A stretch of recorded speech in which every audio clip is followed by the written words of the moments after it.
Welcome to the Experience Darden podcast. I'm your host, Brett Twitty, and you are listening to a new episode. On this episode of the podcast, I'd like to feature a conversation I recently recorded with Max Linden. Max is a second-year student in our class of 2020, and he is also the Darden Student Association President.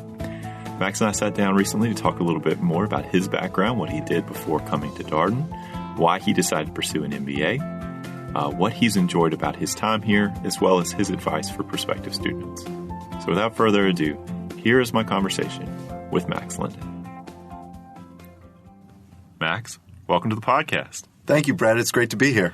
All right. So tell us a little bit more about you. What's your background? What did you do before you came to Darden? Yeah. So before I came to Darden, I was in Washington, D.C. for 7 years working with primarily on government-funded international development projects. So if you can imagine foreign aid, we were doing work at the firm I worked at primarily on projects which we called democracy and governance. So you can imagine things like anti-corruption initiatives, promoting free and fair elections around the world, decentralization. It was really interesting work, and I got into that because I had studied political science and Spanish language in undergrad, and I really wanted to get into a career that would let me leverage my knowledge of political systems as well as my language. And so I had fortunately come into this role and been staffed on projects primarily in Latin America. It was exactly what I was looking for, and worked on a variety of interesting different projects in Mexico, Colombia, Peru, Paraguay, flying around the world. And really loving sort of when we would win new projects, we'd have this really intense sort of starting up a new project, iterating on how we work in that environment, and getting to know new culture, new business systems, new cultural contexts that could affect how we do business, which left me wanting to learn more about how business is conducted in general. And that's where the MBA comes in? That's right. So I had been doing that for several years, and I had gotten to the point where, again, those sort of intense early phases of the project where you'd be out in the field and you'd be working with a team out of a hotel room or a conference room thinking about how do we – because I was a project manager, and so they would – when we would win a new award, they'd hand me the contract and say, Max, we've never worked in Colombia, or maybe we have worked there before. Go out there, figure out how to get us registered as a business, open up a bank account, onboard all the staff that we need, and really get this show running. So you can imagine that's a very sort of rapid and intense period of work. And then we'd get past that, and it would mostly sort of be, okay, let's put out any fires that happen. Let's monitor our budget, make sure that we're delivering on schedule. So the work was very intense, and then it would sort of become very sort of stable and less intense. And I asked myself, how do I spend most of my time doing this sort of thinking about business problems and thinking about how we can do things better and working in that high-intensity environment? How do I make that all of my job instead of just 5 to 10% of my job?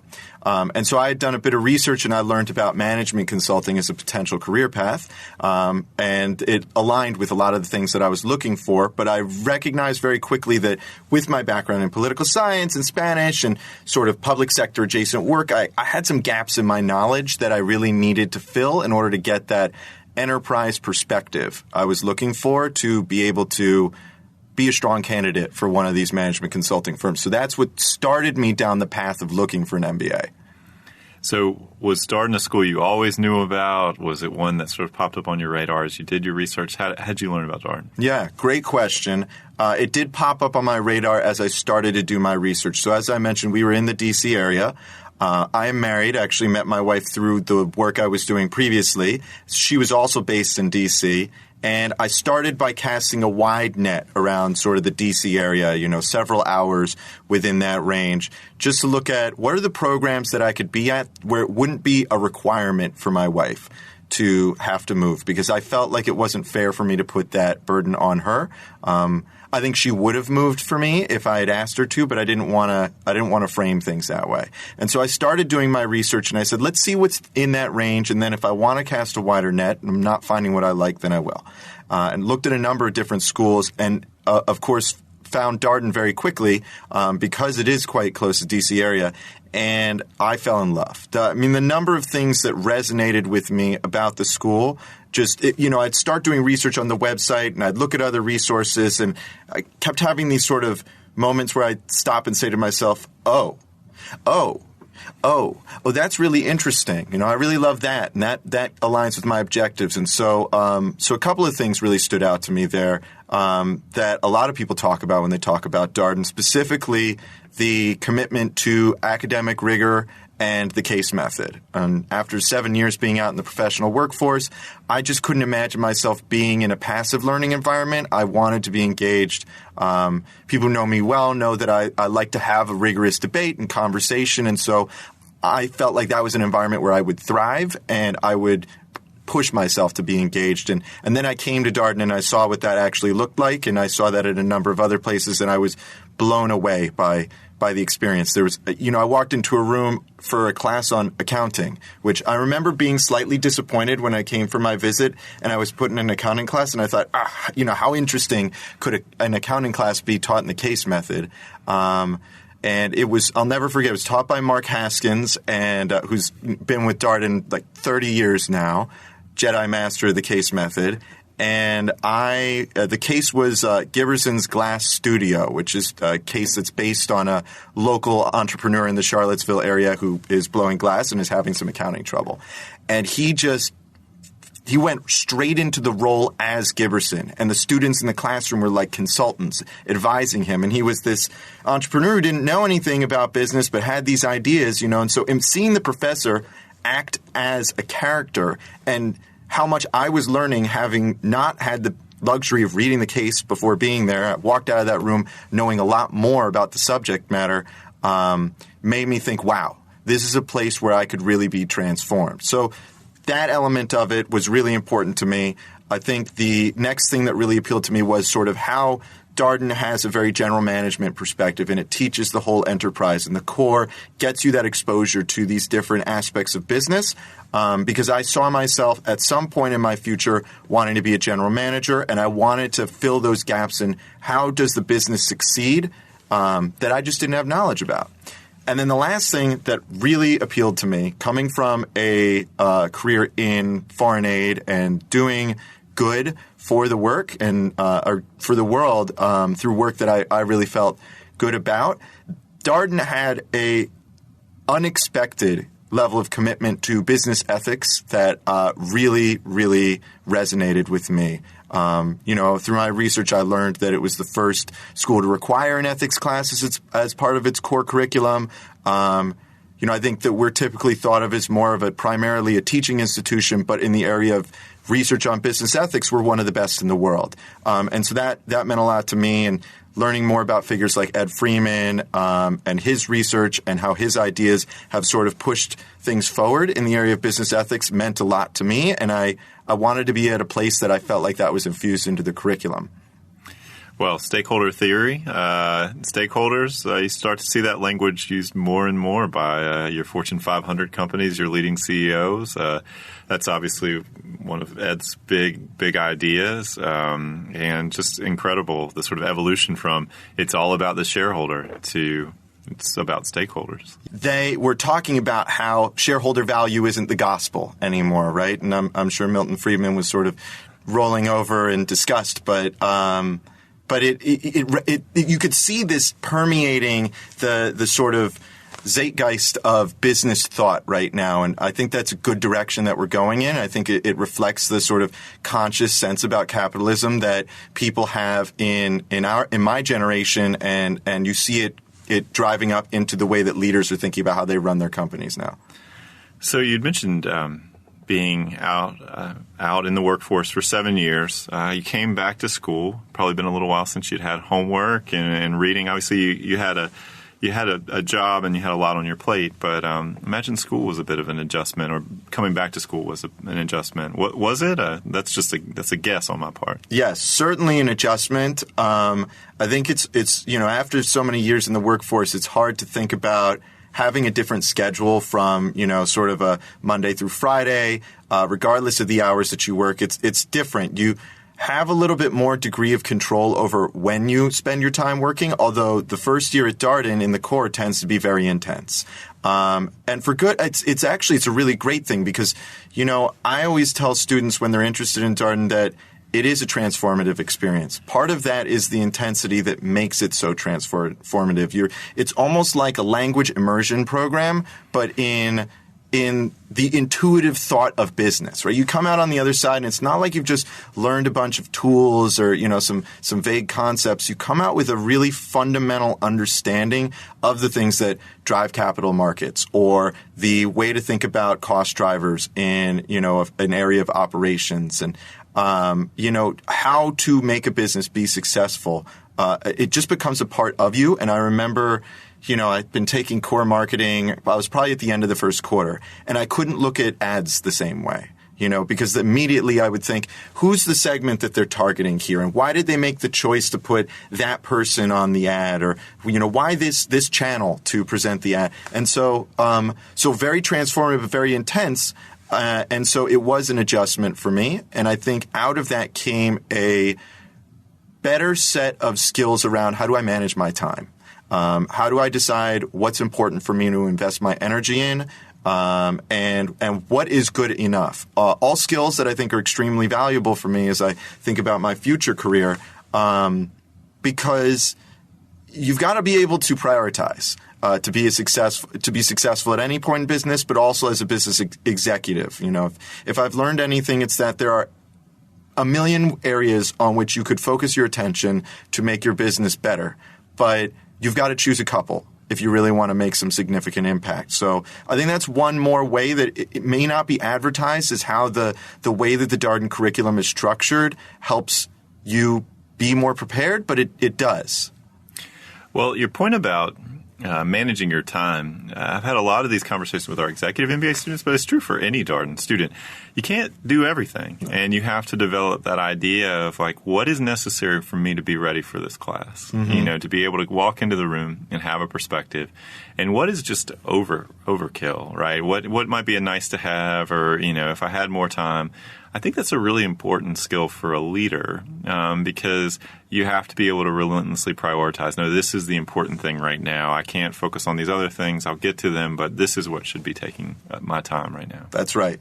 That's exactly right. And in my summer internship, I was in consulting over the summer, and it was exactly the set of skills that helped me be successful in my summer internship. There's always going to be an opportunity to dig deeper into the weeds, but there's only so many hours in the day, and you've got to be able to deliver results on short timelines.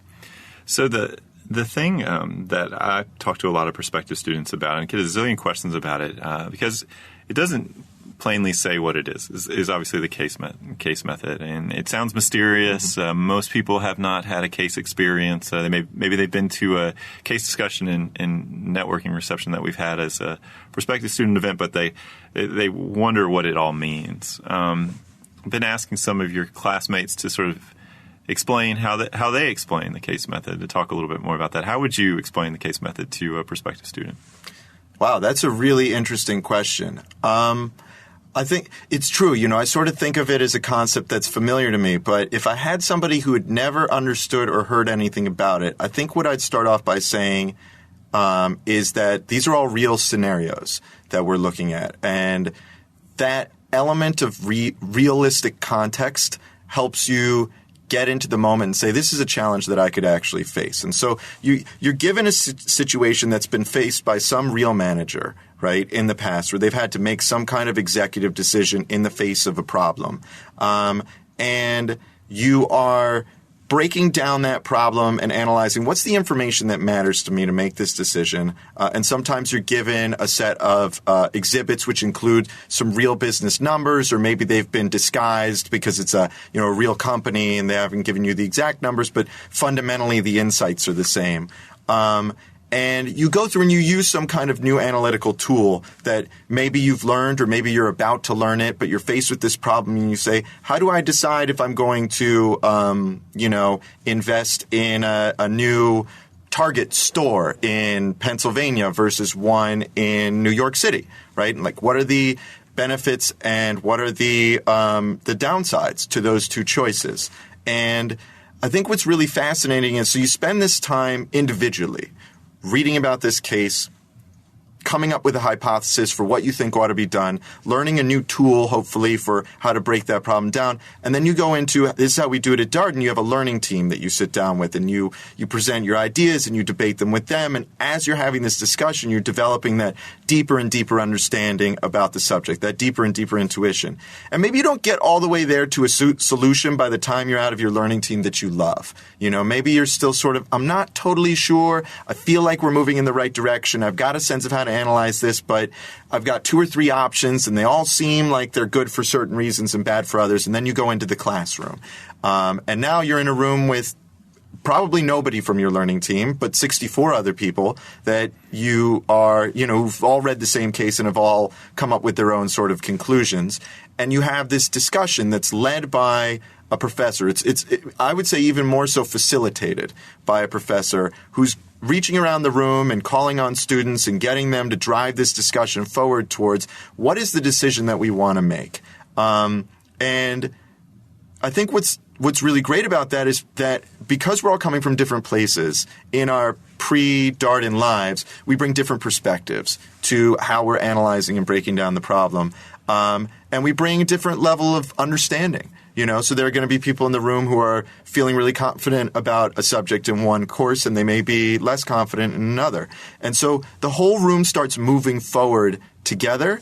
And by the end, you come up with some kind of understanding and insight and decision about how you're going to address the issue, but you also consider the broader implications of that for the business. And I think that's what the case method allows you to do more than anything else, right? I'm not looking at an investing decision in the abstract. I'm looking at an investment decision in the context of a specific manager at a certain level of the organization that is dealing with a certain economy, market environment, competitive threats.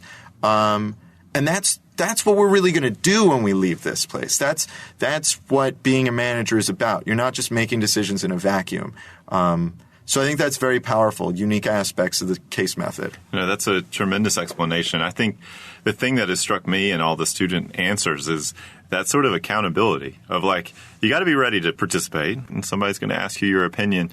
But that's going to be the case for the rest of your life, right? Yes, for the rest of your life. And I think this is certainly a great program for people who do like to speak up, but I think it's an even better program for people who haven't yet found their voice, because it's a safe environment, safer than any environment you'll find in your future career, to be able to get out there and practice articulating and defending your ideas with people who want you to succeed. They're going to test you, but they want you to succeed. So I think this is a great program, and I think a lot of people come into Darden not feeling comfortable with getting that, cold call, right? Being called on without expecting it in the classroom, or having to, just get in there and participate. But people do. I think it's interesting. After I went to a number of company events throughout the recruiting process at Darden, and after several months in the core, I would go to events with, students who weren't from Darden, and the companies would say, "Did anybody have any questions?" And I couldn't help but raise my hand. Right? It just becomes a part of you. You want to get in the mix. You're thinking about, how do I contribute to this conversation? What are the questions that I really need to answer to walk out of this room more confident and comfortable than I was coming in? So you're now in your second year, coming off of a summer experience, and you've taken on a leadership responsibility, which is a pretty common path for a lot of second-year students. You do see that's been one of the running themes here in the second season of the podcast, talking about leadership opportunities at the school and how much students drive and direct the community here. So you're president of the Darden Student Association. We had your predecessor, Tom Gonzalez, on last year. Fantastic guy. Unbelievable. Great friend to the admissions team for sure.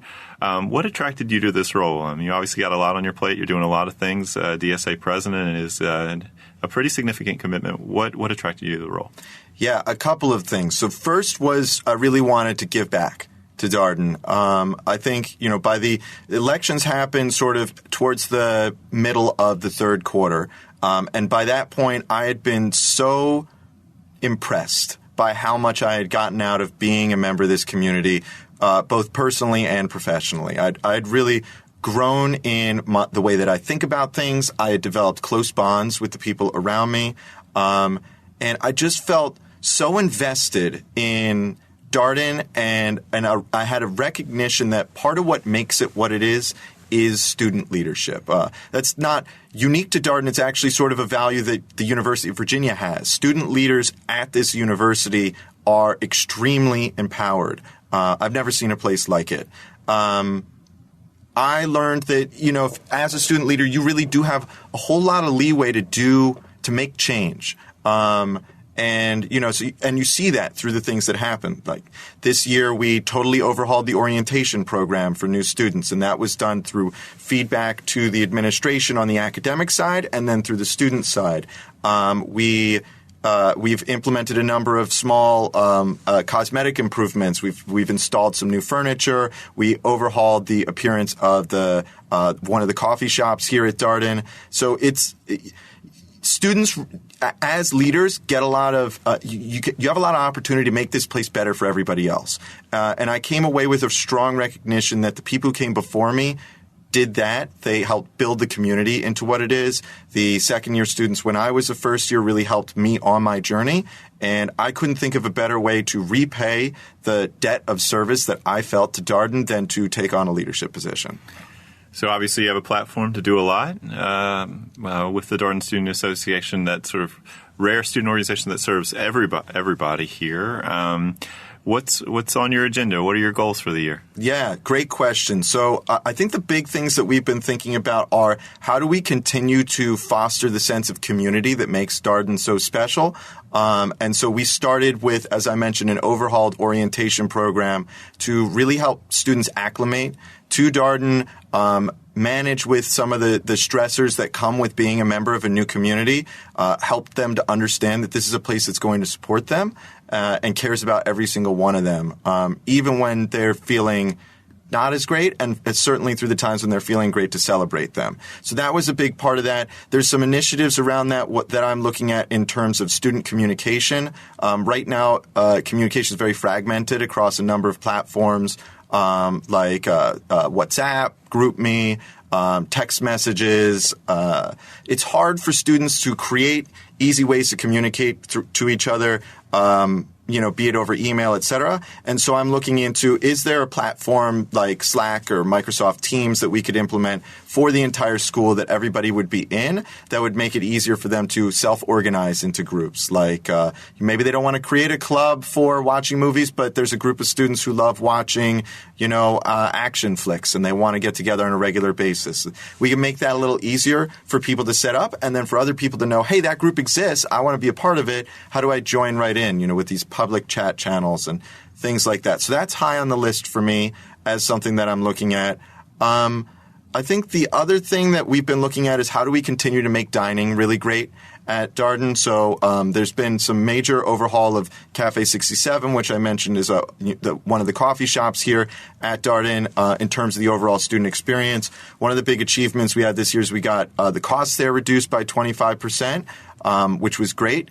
Means more coffee for people, which is certainly needed. We've changed around some of the food options, so there's a little bit more fresh, a little bit more healthy options. Working with the food service provider to see if we can bring in some local businesses to provide pastries. So there's a great pastry shop in Charlottesville that we've been talking with about potentially becoming a supplier. So those are the kinds of things, the student experience is extremely important. And so how do we make students feel more comfortable during their time here? And then how do we continue to make them feel like they're supported from a career perspective? So, how do we, certainly for the career clubs, play a very significant role in helping students to be successful in their recruiting process.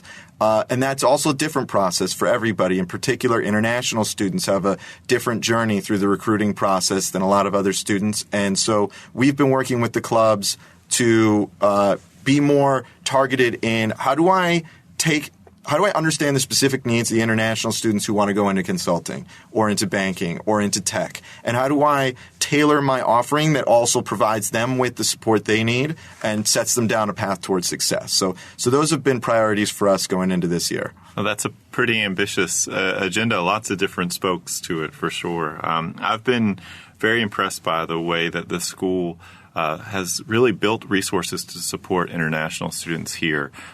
We know from our conversations with prospective students that when many of our international students, as they were going through the business school research process, might have been nervous about coming to the United States. The perception of the U.S. abroad, it's challenging right now. And Charlottesville is unknown to them. They may just know what they've learned from the news or the internet research that they've done. And so having current students that are engaged, interested in supporting the students who are here, that matters a great deal. But people like Larry Mueller and Denise Carioli and Sarah Wilcox-Elliott, her team, they do a tremendous job in making all of the students feel welcome and supported. And obviously DSA plays a really, really important role too. Yeah, absolutely. Very important to us. The community here is everybody. It's international students. It's the partners of students. It's everybody who's here, and we want them to feel welcome. We want them to get everything out of this experience. That's what keeps me up late at night is there somebody who's really having a bad time? If that's happening, we've got to change something so that doesn't happen for anybody. Yeah, we had the DPA on as one of our first episodes.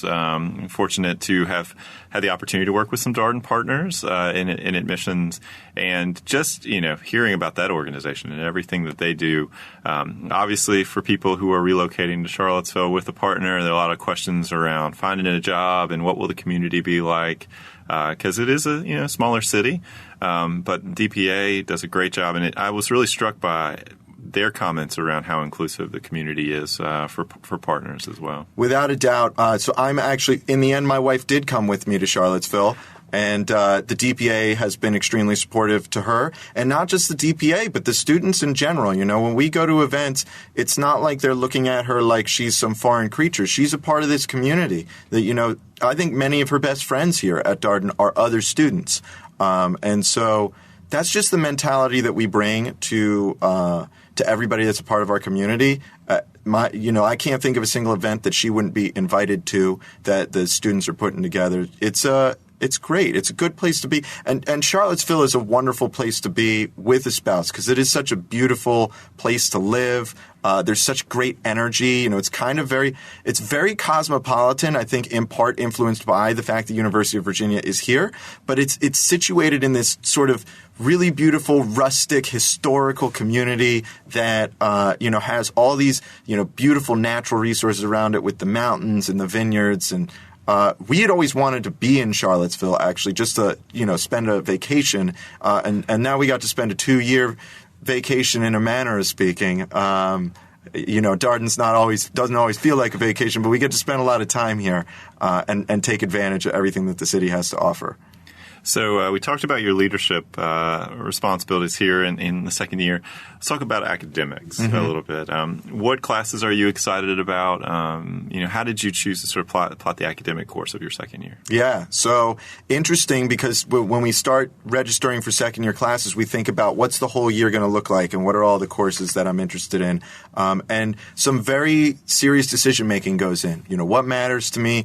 Because you've gone through the core, you've gotten that well-rounded education, you can go anywhere from there. You could really focus and specialize and take a whole bunch of finance courses. You could do anything. So for me, the things that I was really interested in was I really wanted to continue to get a well-rounded education, wanted to make sure I had some strong quantitative classes, continue to build on that base with finance and operations that I had gotten in the core. So I took some great classes this past quarter. Valuations is a very popular course related to finance here, and I'm taking an operations strategy course right now with Professor Tim Lassiter, who's also a partner at Strategy I think.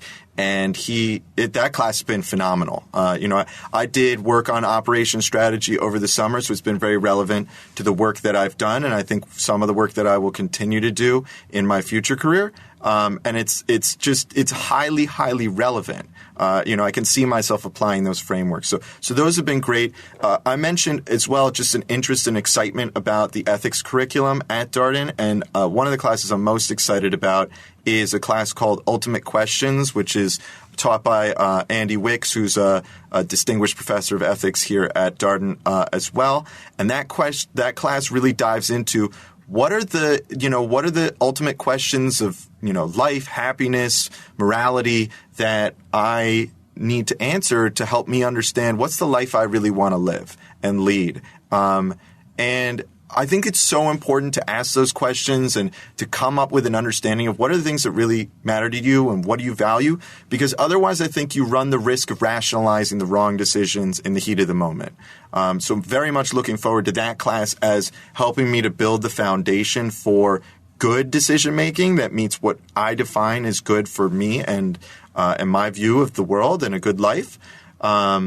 As I move into future, which is going to be increasingly more complex. So that is high on my list. And then Dean Beardsley, the dean of the entire school, he teaches in third and fourth quarter a seminar on strategy, business strategy, and he's bringing in a number of guest speakers. So Dean Beardsley, of course, was a former McKinsey partner, and so he's bringing in some of his colleagues, former colleagues, to teach in that class. And we're going to have a real discussion around strategic decision-making that I think is going to be extremely interesting because it'll be informed by his practical real-world experience. So I'm very excited for that. And I think the last thing I would say is that I've been in a number of reading seminars, which are very popular here in the second year. And these are courses where it's a little different from the standard case method. Rather than reading, a case that may be 10 to 20 pages long, every week we're reading a book about, in this case, these are in management, so we're reading about business leaders. There are some other subject matter reading seminars, but this one was about business leaders. And, we've read about Andrew Carnegie. We've read about Elizabeth Holmes, perhaps somebody you don't want to emulate.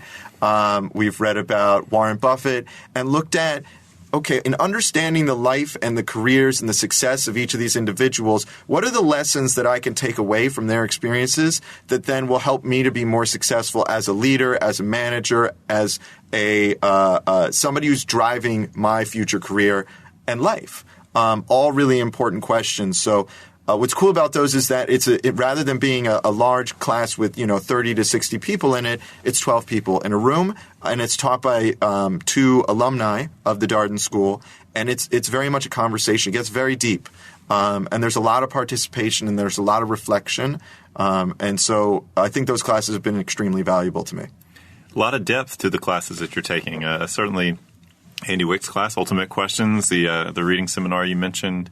I was also struck by the fact that there's both sort of a professional driver on much of what you're taking, but also there's just this sort of curiosity, this intellectual component. These are things that I've always been interested in, passionate about, and there's opportunity to do both things. Mm-hmm. We get so many questions from prospective students about specialization and really concentrating. And I've been struck by, just talking with second-year students about the sort of extent to which there's some of that, but there's also just obviously, people love being in school. That's a common thread for a lot of Darden students is they're very passionate learners, and so the second year is an opportunity for expression of that. Yes, I agree with that. There's really, you can sense a desire for lifelong learning in the halls at Darden. And, there are courses that, I'm taking a class on managerial tax, making decisions about taxes. That is not something that I thought I would have been interested in coming in, but it looks like a really interesting course, and I just want to learn more about it. So I think that's right. There's a lot of just raw intellectual curiosity here. So, Max, we asked the same last question of all of our guests. What's one piece of advice you would share with prospective students? Something that either you thought would have been helpful to know, or one thing that you found helpful as you navigated the prospective student process, something they should know about Darden. What's a piece of advice you would share? I think the most important thing as you're going through the evaluation process of which school is right for you is developing a strong understanding of what makes this place different from the other schools that I'm looking at. I think it's easy to come into the process looking at rankings and seeing like what's clustered around what group or another group. But at the end of the day, comparable schools on some of those rankings are very different in a lot of ways in what defines them and what defines the people who choose to be there. And so look for a place where you feel like you have a connection, where you feel like the offering that school provides is aligned with your career and personal objectives. I felt that way in the admissions process with Darden. There was a moment where I said, I have to go here. This is where and it may not be as clear to everybody in the process, but I think having that focus on what fits with where I want to go, and what distinguishes this program and its offering, and how does that work for me, are the most important things to making it make sense for your future. And once you have that enthusiasm, once you know what those things are, people are going to see it. It'll be genuine. Well, Max, thank you for taking time out of a busy Thursday to talk with us. It's great hearing your perspective on everything. Thank you for being so generous with your time and your perspective. Thanks for having me on, Brett. It's been a lot of fun. And that was my conversation with Max Linden, a second-year student in our class of 2020. As always, if you have any comments, suggestions, requests, anything you'd like for us to cover here on the podcast, we're all ears. We can be reached at darden@virginia.edu. Until next time, thanks for listening.